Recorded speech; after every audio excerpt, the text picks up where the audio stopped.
What does El Clasico represent to you? Yeah, how do you explain it? It's amazing to be part of this game. You feel so happy just to say to can enjoy this game. Being on the pitch is it's really crazy to say it like this. I know how it is to watch it at home or to speak with friends at school about this game, and now to be inside. It's just to enjoy it, to try to give your best, and of course to try to win these games. Now, I imagine that the feeling might be a little bit different whether you play at home or you play on the road, but since this next one, of course, is coming up in Madrid, tell me what it feels like to play at the Santiago Bernabeu. No, first of all, it's one game more. Yeah, of course, there are really important 3 points, but the weeks before and also the weeks after this game, there are also just 3 points. So we know that a lot of people, they are waiting for this game, and they really prefer to see a big game with a lot of goals and everything. For us, the most important thing is to go to Madrid to say here we are. We will try to do our best. Of course, we go to Madrid to win this game, and then we'll see what happens. But to play in Madrid all the time, it's special. There are a lot of pressure. A really nice stadium, the biggest game in the world. So you have to try to enjoy this game, to give your best, and then of course, we will give our best, and we want to win this game. I can imagine. Well, let's talk a little bit about Real Madrid, your opponents, of course. They had a bit of a roller coaster start to the season. They've changed several times on the bench. You had Lopetegui, then Solari stepping in.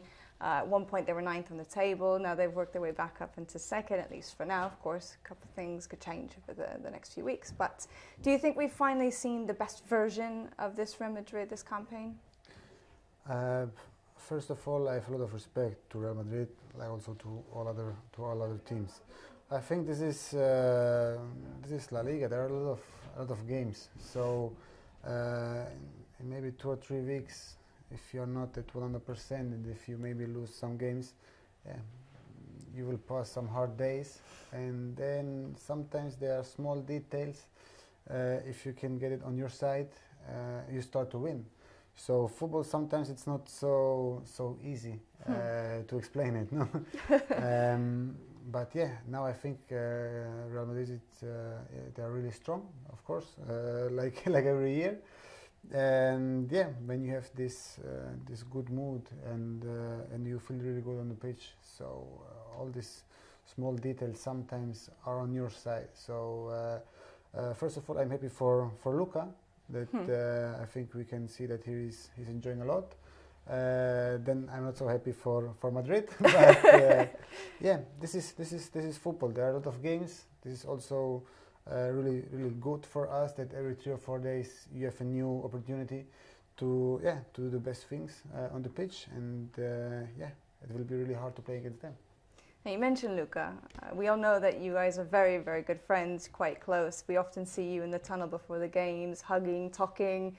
What is it that you guys talk about? And in the lead up, the weeks before, do you ever try to wind each other up before the game? No, sometimes we don't have to explain these words, no, or what we're speaking about. But no, I think my relationship to Luka is really special. We're already playing for, 12 years together in the national team. So, and also now for 6 or 7 years in LaLiga together. It's really special, of course, but I think like he's working for his team, I try to give my best for Barca, and then the best one have to win. So I'm really happy for Luka, what he can do for himself, but not for his team. Of course. But no, it's really special. I'm really happy for him. So these games are really special for us, and also I like to say again, we try to enjoy it. It's really special for a country like Croatia to have 2 players in the 2 biggest teams in the world. So it's really special for us. We want to represent our country in the best mood we can. So try to enjoy it and to show all the people that Croatia have big players. All right, well, let's go back to Barcelona and about you and your teammates. We're mid-February now. Still so many competitions. You're alive in all three of them, so much to play for. How do you personally and your teammates feel at this stage compared to last season? We'll see. If we will win now these games, we are much better. If not, it's That's bad. fair. I think football, you have to live the moment. So you don't have to think about what happened in some weeks. You have to try to give your best in the next game. So we know that every game that the opponent plays against Barca, they are especially motivated. They try to do some special different things to try to beat us. We have to think about what we have to do. No? We know that every game will be really hard, but never forget to work together, to enjoy together, and then just to be Barca, to win every game. Of course, we will try to be in these three competitions until the last game inside for everything, and then we'll see what happens. Of course, our dream or our target is to get all these titles, of course. And to circle back to LaLiga, do you think that if you beat Real Madrid, of course you're 6 points clear at the moment, do you think the title race will be done and dusted at that point, that Barcelona will retain their title once again? I think that we don't have to think only about Barca and Real Madrid. There's also Atletico-Madrid and all these other teams with Sevilla, Valencia, Betis. They are really hard. So there are a lot of games. So nobody, the winner of this game, will take the title for sure. So there are a lot of games that we have to work really good, and we have to give our best. Of course, our first target is to get the title in LaLiga again, and then to show the people around the world that the best team is Barca. Now, correct me if I'm wrong, but I can imagine that not just playing in a Clasico is something special, but scoring a 1-1 is even better. So tell me about the goal that you scored in the 2016-17 season and at the Bernabeu. Yeah, it was not bad. It was a special feeling. I think it was also, the game was quite hard and a little bit nervous. And to help to my team with this goal, it was really important. And then also how the game finished in the last minute. Really important. But for me, the most important thing is the win from the team, not my goal or something what I did in this game. I think I really like to help my team to give my best, and then if it's possible with a goal, so much better, of course. All right, well, let's move on to a little bit more about you, yourself, your past, where you've come from, where you're going. Starting off with Seville, because we know that it's such a special place for you. It's where you first touched down when you moved to Spain. You established really deep roots there, of course, because of your wife, her family, and other things I can imagine. So what was it like making that move, that transition on a personal level from the city of Seville, from Andalusia to Barcelona? Yeah, it was not so easy.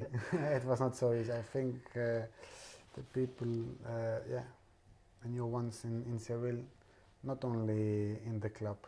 For me, the club is really on the highest level, but also the city, the people there. It's just to be like at home. Yeah, I had a really special feeling. I'm so thankful to all the people there, and for me, the city and all the people there, they have a special part in my heart to be serious. And it was also special for me, but it was also really important to do the next step, and then to have this opportunity to be part of the Barca family. It was really important for me, and I think it was an opportunity to say that's the moment, I have to do it. And also my 4.5 years now in Barca was so special, and I'm so happy, and just to say, I think it was the perfect way. And if I have to take again this decision, of course it will be again the same one, and I hope that will be a lot of years, more years to come for me. Did you feel a lot of pressure when you first arrived, knowing that the club, that Barcelona, had placed such a big bet on you, or were you nervous at all, or did you think, oh, I've got this?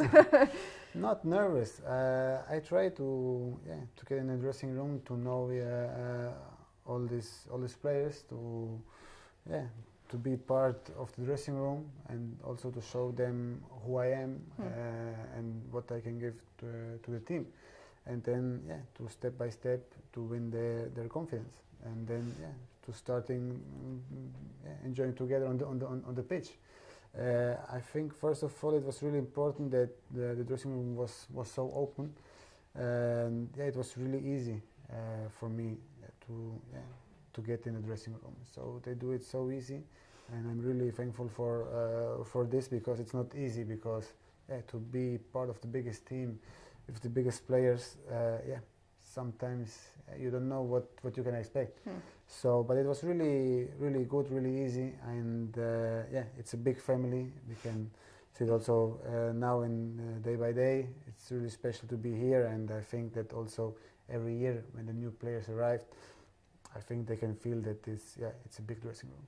And do you remember your first day, that first time that you walked into that dressing room to be around those players you're talking about, some of the biggest names in world football, not just now, but then the likes of Xavi, Iniesta, Busquets, Messi, at one time Neymar. Do you remember what it felt like when you first walked in and it became real? Yeah, first of all, I was really happy just to be here, no? But also try to enjoy every moment. This first days, also now after 4.5 years. So when I get in the Ciudad Deportiva, I'm happy. I'm happy to be here. I'm happy to enjoy Barca, to enjoy every day. So I don't want to expect so much. So I get in to be how I am. So they have to know Ivan Rakitic in the best way. So, and then it was just to say, try to enjoy it. Try to enjoy it. It's the biggest team in the world. Normally you will win a lot of games. You have to try to help to these guys, and if it's only with 1% so perfect, so you will do your part. So it was just amazing for sure. Well, it seems to be working. It seems to be paying off. You seem to be enjoying yourself. They also seem to be enjoying you. That first season, you won the treble. You won everything. And you were pivotal as well in achieving those goals. I mean, what was that like for you to come in straight away and to win 3 huge titles and trophies? Yeah, I think you can't expect this season. So you can't say that you will arrive to Barca and you will win everything. So also after this first months I can remember quite good in December and January. It was maybe not our best month to say, and then we start to win every game. We start to play in a way to say, wow, you don't want to finish the season. I can remember after this Champions League final in Berlin, it was just to say, let's play again. Let's start a new season now, because you feel so strong. So we get this step by step. Also, with the new coach in this season, with Luis Enrique. And I think it was really important for the team to feel so strong, to feel that there are a lot of big teams, but maybe you have something that all these other teams don't have. So you feel so strong, you enjoy every game, and that's why after this last game it was just to say, yes, let's start next week the season again. Of course, you need this vacation and everything, but you feel so good on the pitch to say, wow, it was really amazing, an amazing year for me and for all of us, of course. I can imagine, for you, for your teammates, for all of the fans, for anybody who enjoys football, really. Why don't we talk a little bit about the midfield, because of course that's your area of expertise. And before we talk a little bit about you, I want to know your thoughts about Xavi, Iniesta, Busquets. You played with all of them. They're all so different, and they're all their own maestros, if you will, in their own way. But if you had to characterize them in their own individual way, how would you do so? It's not so easy. I know it's not so easy. It's not so easy. I think it's maybe best midfield in the history. It's just to say they are really big players, but for me already more bigger than how the way they live football, how the way what they are doing day by day. to reach this level on the pitch and also outside, of course. So they're representing Barca at 100%, and yeah, to be with them, so close to them, it was just to say, yeah, try to enjoy every minute with them. Yeah, and it was really special. They're also really open. They're really good guys. Yeah, maybe there are words they don't exist to describe them in the best way. It was just to say, yeah, these guys are 100% football. I think all the other guys or around the world, all people like the way how they. I want to say they don't play football. They are enjoying football because you can see them on the pitch and you never have the feeling that they are doing something with a big stress or something. Yeah, they're really enjoying every moment, and that's why they did it for maybe 10 or 15 years. How they did it for sure, and for all us midfield players, they are for sure big idols. Well, they, of course, also encapsulate what it means to be Barcelona, the DNA. In Barcelona, the club is often praised for having such strong ties to their identity and to who they are and their system of play and their style of play. But as a footballer, do you think that it's more important to always stick to your guns, to stick to a certain identity no matter what? Or is it better to be more open to adapting to changes if necessary? Yeah, if you can take every 5 years a new Xavi, it's perfect. It will be perfect, but it's not so easy.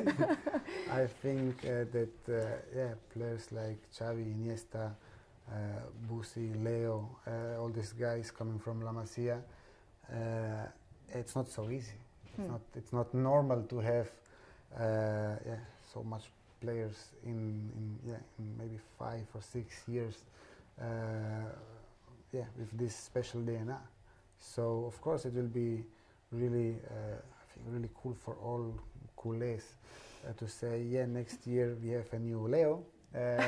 He's 18. He's already here, I don't know, from Cornellà and everything. But it's not so easy. Right. I think also the level of the team of Barca is going higher and higher, and it's not easy to get these young players in the first teams. But I think that all the people in Barcelona, they can be happy to have La Masia, all these guys working so hard, and to be close to the first team. I think that it was really. Also, I think it's hard for the people to understand that to get every year this special talent. It's not so easy just to say it like this. And of course, we would like that. Every 2 or 3 years they get new Xavis, new Busquets, and and Pujols and everything. But sometimes you have to wait, and when the moment is coming, so for sure there will be new big players from La Masia. Well, staying with that thread, I'm curious to know what you think, because so many people have talked about, as we hear so often, the new Leo Messi, the new Xavi, like you said. In this case, Artur. So many people at 22 years old, they've already compared him to Xavi, saying he's the next Xavi Hernandez. You've played with him. Do you think there's any truth to this, or is it just wishful thinking that he could be the next Xavi for Barcelona? I saw once that Xavi told that he has something similar. So if Xavi explained it in this way, so of course he's in his way different. But he's really sure with the ball. He tried to get the ball in every moment, and there are also these movements with the balls. It's like a new Xavi. We hope that he can get the same way like Xavi did. But we have to give him time. So he arrived already 6 months ago from Brazil, from a different style to play. So just give him time, let him enjoy, and then for sure he will be a big player, for sure. Well, back to La Masia then, you said of course there's all these players that are coming through with talent, but it's so difficult for them to break into the first team. But do you feel that the likes of Alenia, who is already a full-time squad member for the first team, Ricky Puig, who's had several minutes as well and opportunities so far this season. Do you think the future of the midfield, with yourself included, is very bright for Barcelona? Yes, it is. It is. They are really, first of all, they are good guys. They are working really hard. Carles, yeah, he's already part of the first team, and Ricky, he will be maybe next year or in 2 or 3 years, for sure, also part of the first team. So there are a lot of big players, and we know that these midfield players coming up from the second team, they have this special style of football, the Barca style, to explain it like this. But just we don't have to give them more pressure. They have a lot of pressure, so let the guys playing, let the guys working in the best way. They will have for sure a lot of opportunities. Also, all the dressing room, we help a lot. These young players when they come up to train with us. So let them enjoy, and there are a lot of big players for the future, of course. And just to wrap up, for you on a personal level, is there anything specific that you want to achieve this season? Any personal goal? No, I think I try to give my best in every moment. Of course, the people likes to speak about the last games in the season. You have to be there at 100%. But I try to enjoy every moment. I try to give my best. I just want to have my team to get all these titles if it's possible. Now we start with these big games. We are really happy to be in this situation. So, and then give your 100%, and I hope that will become a lot of more goals, a lot of good moments for me, for the team, and then hopefully finally with big titles.